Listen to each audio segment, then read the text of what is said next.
So the client presented with fainting attacks.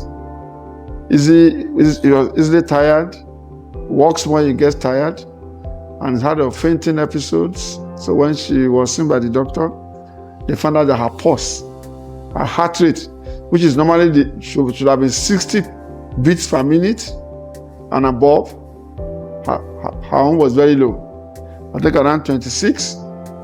So when she came, we also saw it at 26. Now, any pulse that is that low, we call it a complete heart block.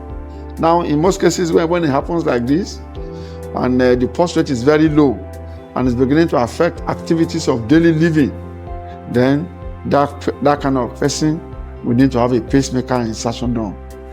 So the pacemaker is actually, it consists of a battery, and then you have the wires. So it's an electrical device that can take over the function of the heart. So the wires will be inserted into the heart. Then my colleagues, they will test that the wire is well placed, and then once it's well placed, and then we now put the battery of the pacemaker inside the skin, and then we switch off. And then you will see that the pulse rate is now 60 beats per minute. And the pulse rate can rise based on the patient's need. The battery is a microcomputer, is a rate-dependent pacemaker.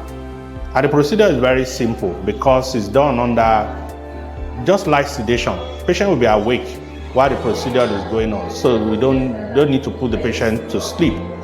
So it's a very important procedure, life-saving, and also completely improves the quality of life.